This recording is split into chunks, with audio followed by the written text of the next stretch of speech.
नमस्कार, बहुत स्वागत है आप सभी का। आपके साथ मैं हूं नलिनी पांडे। बलरामपुर में अवैध धर्मांतरण गैंग के सरगना पर एक्शन लगातार जारी है। जलालुद्दीन उर्फ छांगुर का साम्राज्य कई एकड़ में फैला हुआ था। आलीशान कोठी का रहस्य कम ही लोगों को पता था, लेकिन अंदर की तस्वीरें हैरान करने वाली हैं।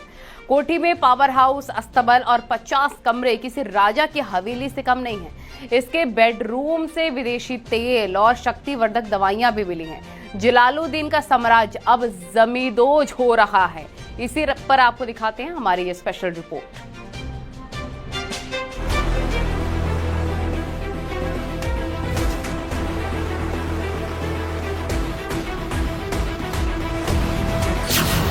जलालुद्दीन के धर्मांतरण लुक पर बड़ा खुलासा। 5 बीघे में बनी आलीशान कोठी की हर तस्वीर,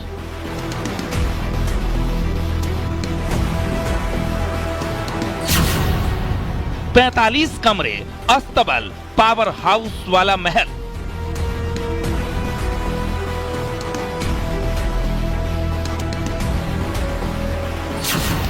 प्रशासन का बुलडोजर, किला हो रहा जमींदोज।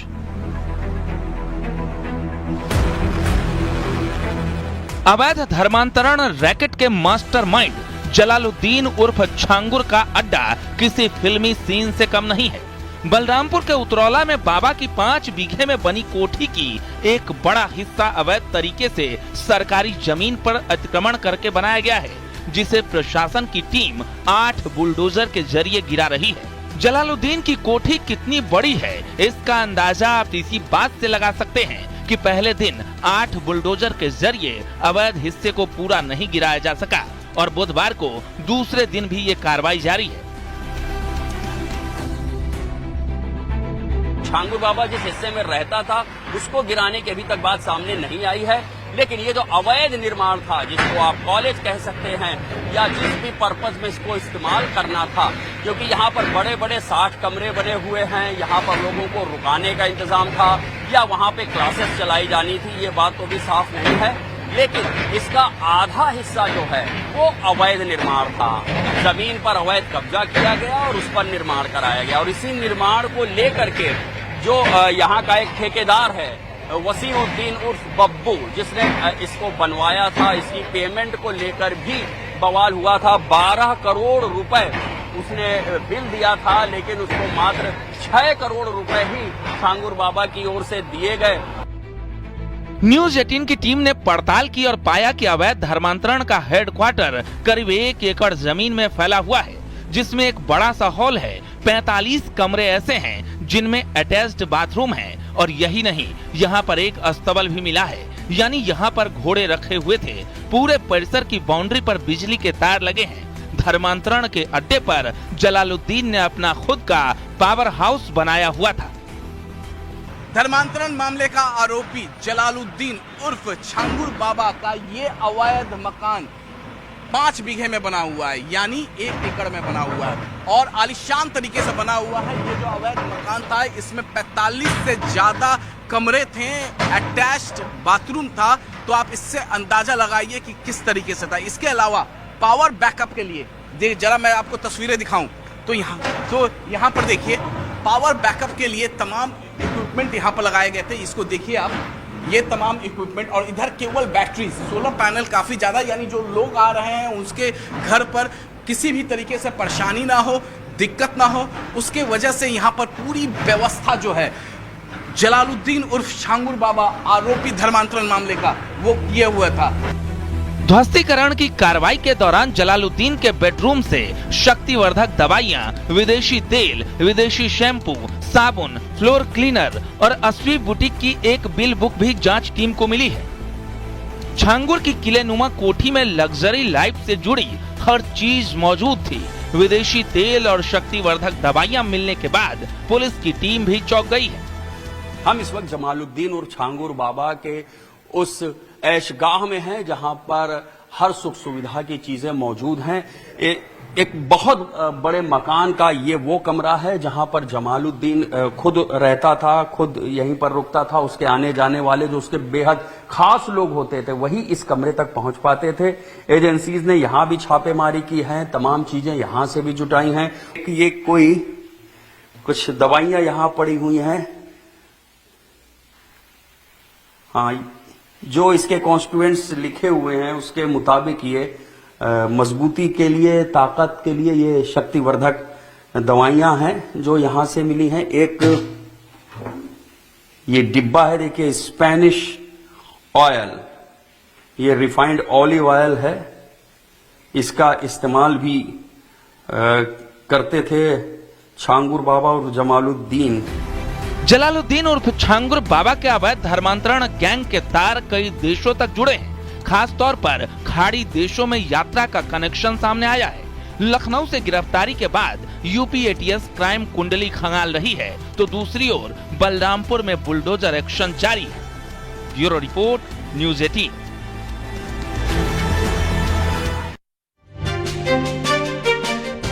जलालुद्दीन का गैंग पूरी प्लानिंग के साथ काम करता था। उसके संपर्क में कई ऐसे लोग भी थे जो कि अंडरग्राउंड हो चुके हैं। औरैया जिले की एक पीड़ित का यौन शोषण और धर्म परिवर्तन कराने का खुलासा भी हुआ है। यूपी एटीएस की एफआईआर में इस केस का जिक्र भी है। और उधर छांगुर के करीबी एमन रिजवी का एक सीसीटीवी फुटेज और ऑडियो भी सोशल मीडिया पर वायरल हो रहा है, जिसमें गैंग का धमकी वाला अंदाज भी जाहिर हो रहा है। देखिए।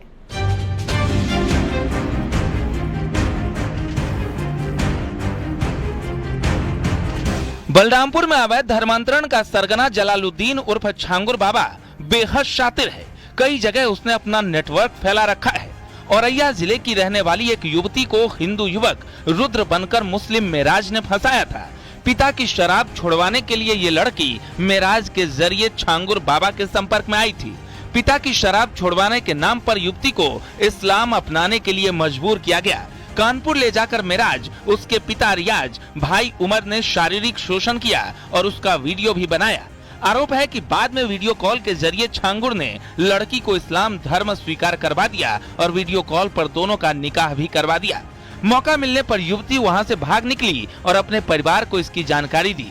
एटीएस की ओर से दर्ज एफआईआर में भी इस बात का जिक्र है। औरैया की लड़की का जिक्र यूपी एटीएस ने भी अपनी एफआईआर में किया है।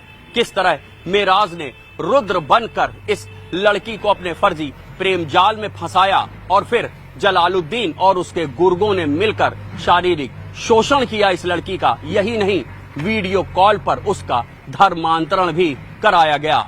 और ये सब सिर्फ उस लड़की के पिता की बीमारी का फायदा उठाकर किया जा रहा था। इधर एमन रिजवी नाम के शख्स को लेकर भी खुलासा हुआ है। एटीएस की एफआईआर में नामजद एमन रिजवी खुद का छांगुर का मीडिया प्रभारी बताता था। जलालुद्दीन और उसके बेटे महबूब के साथ एमन रिजवी की एक वीडियो भी वायरल हो रहा है, जिसमें एमन रिजवी भी दिखाई पड़ रहा है। एमन रिजवी फोन कर लोगों पर धौंस जमाता था। एमन रिजवी का एक ऑडियो भी चर्चा में है, जिसमें उसके बोल धमकी वाले अंदाज में है। एमन रिजवी छांगुर के अवैध धर्मांतरण के साम्राज्य में अहम किरदार है। 10 से 4 हमारी ड्यूटी है। कोतवाल की कुर्सी पर हम बैठेंगे, फैसला हम पूरे जैसे लोग का फैसला दे पाए। जांच एजेंसियां अब एमन रिजवी पर भी कार्रवाई की तैयारी कर रही है। एमन रिजवी का अंदाज बताता है कि छांगुर गैंग में उसकी अहम भूमिका थी। अब एजेंसीज एमन रिजवी का पूरा डेटा जुटा रहे हैं ताकि जल्द ही उसके ऊपर भी शिकंजा कसा जा सके। जलालुद्दीन उर्फ छांगुर बाबा का धर्मांतरण लोक जितना रहस्यमयी है, उतना ही उसके कामकाज का तरीका और पूरा नेटवर्क। फिलहाल जांच एजेंसियां बलरामपुर से लेकर लखनऊ ही नहीं, देश के दूसरे राज्यों और इंटरनेशनल कनेक्शन की पड़ताल भी कर रही है। Bureau report, news 18।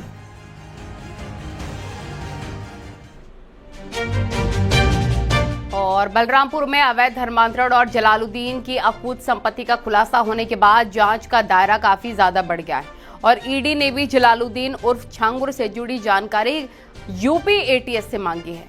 UP ATS की टीम एफआईआर साझा करने जा रही है। उधर राज्य महिला आयोग ने भी कड़ी कार्रवाई की बात कही है। देखिए रिपोर्ट।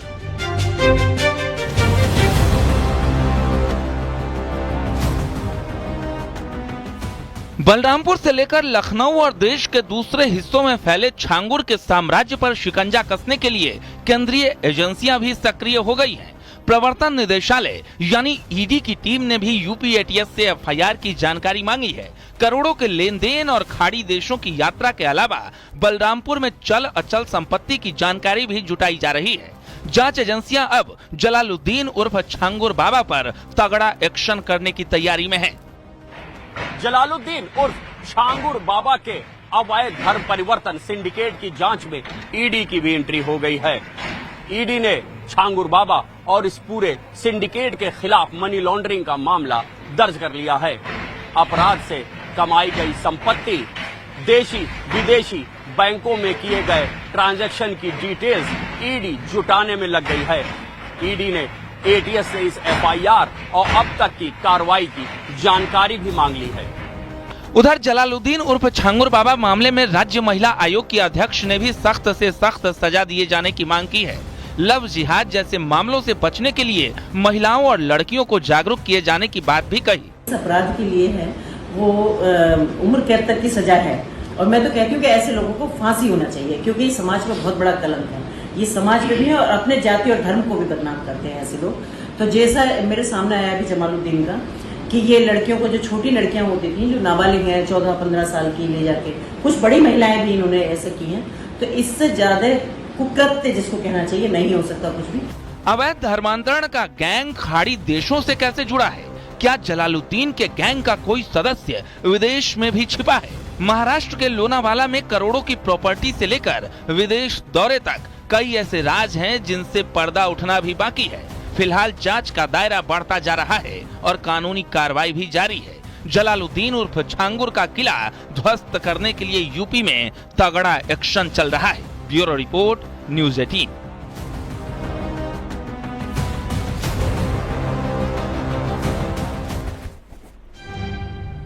और उत्तराखंड के एक लड़के की सहारनपुर के देवबंद में संदिग्ध परिस्थितियों में मौत का मामला तूल पकड़ता जा रहा है। आरोप है कि पत्नी ने ही प्रेमी के साथ मिलकर हत्या की घटना को अंजाम दिया है और लड़के की बहनों ने देवबंद पहुंचकर कार्रवाई की मांग की है। देखिए खास रिपोर्ट।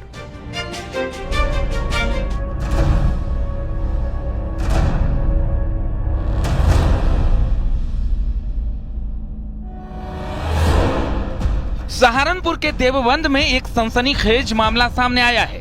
एक परिवार ने बहू पर 5 दिन पहले अपने प्रेमी के साथ मिलकर पति की हत्या करने का आरोप लगाया है। घटना का खुलासा तब हुआ जब मृतक के परिवार वालों ने पुलिस में शिकायत दर्ज कराई। आरोप लगाया गया कि पत्नी और उसके प्रेमी ने मिलकर पति को जहर देकर मारा है। डोईवाला देहरादून उत्तराखंड की नंदनी और उसकी कई बहनें सोमवार को कोतवाली पहुंची और अपनी ही भाभी पर प्रेमी संग मिलकर भाई की हत्या करने का आरोप लगाया। कशिश ने और गोले ने, मनीष उर्फ गोले ने, उन्हें दोनों ने विशाल को बहुत मारा और उन्हें कहा यदि ये बात तुमने हमारे संबंध के बारे में बाहर बताई तो मैं तुम्हें जान से मार दूंगी, जहर देकर मार दूंगी। और अगले दिन हमें खबर आ गई कि हमारा भाई चला गया हमें छोड़कर। हम सिर्फ इंसाफ चाहते हैं और कुछ नहीं चाहते। पुलिस को दी गई जानकारी में आरोप लगाया कि विशाल सिंघल उनका इकलौता भाई था, जिसने करीब 3 साल पहले देवबंद निवासी एक युवती से लव मैरिज की थी। 2 जुलाई को विशाल काम पर देहरादून चला गया, लेकिन किसी वजह से उसे जल्दी वापस आना पड़ा। नंदिनी के मुताबिक घर पहुंचने पर विशाल को पत्नी किसी गैर मर्द के साथ कमरे में आपत्तिजनक हालत में मिली। आरोप है कि इसके बाद भाभी ने प्रेमी के साथ मिलकर पहले उसके साथ मारपीट की और बाद में जहर देकर उसे मार दिया। बिना किसी को बताए उसका अंतिम संस्कार भी कर दिया गया। लड़के का नाम घोला है, मनीष नाम उफ घोला। कशिश ने जैसे ही मतलब उन दोनों ने मेरे भाई को बहुत मारा कि हम तेरे को जहर दे के मार देंगे अगर तूने ये बात बाहर बोली तो। उस सिलसिले में मेरे भाई के पास फोन आया कि ताकि हम उसके लिए इंसाफ की गुहार लगाएं। हमें बहुत ज्यादा मतलब ये है कि मेरे भाई को उसने जहर दे के मार डाला और आज भी वो ऐसे ही परेशान कर रही है। हत्या के आरोपों के मामले पर सूचना मिलने के बाद पुलिस की टीम जांच में जुट गई है। कॉल डिटेल और सीसीटीवी फुटेज के जरिए घटना की जानकारी जुटाई जा रही है। अधिकारी जांच के बाद कार्रवाई की बात कर रहे हैं। सहारनपुर से देवेश त्यागी, न्यूज़ 18।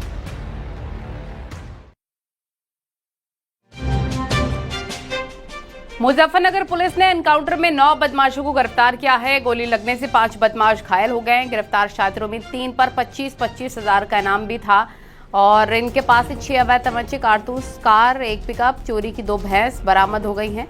पकड़े गए बदमाश एटीएम फ्रॉड गैंग के सदस्य हैं। पकड़े गए बदमाशों में खतौली थाना का हिस्ट्री शीटर भी है, जिस पर 28 से 30 मुकदमे दर्ज हैं।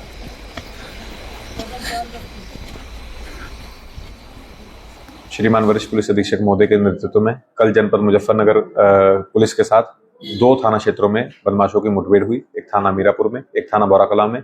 दोनों पुलिस मुठभेड़ में टोटल 9 अभियुक्त गिरफ्तार किए गए, जिनमें से 5 अभियुक्त जो है गोली लगने से घायल हुए हैं और इन 9 अभियुक्तों में से 3 अभियुक्त जो है 25-25 हजार रुपए के इनामिया हैं। जो मीरापुर में जो अभियुक्त घायल हुआ, ये 2024 से थाना मीरापुर से वांछित चल रहा था। 25 हजार का इसके ऊपर इनाम था। इसके ऊपर 82-83 कुर्की की कार्रवाई हो चुकी थी, फिर भी ये लगातार वांछित चल रहा था। इसके ऊपर कई राज्यों में, पंजाब, हरियाणा, राजस्थान, गुजरात, यूपी में इसके ऊपर जो है चोरी और एटीएम फ्रॉड करने के जो है मुकदमे इसके ऊपर पंजीकृत हैं। खबरें जारी हैं, रुकेंगे बहुत ही छोटे से ब्रेक के लिए, फौरन हाजिर होंगे।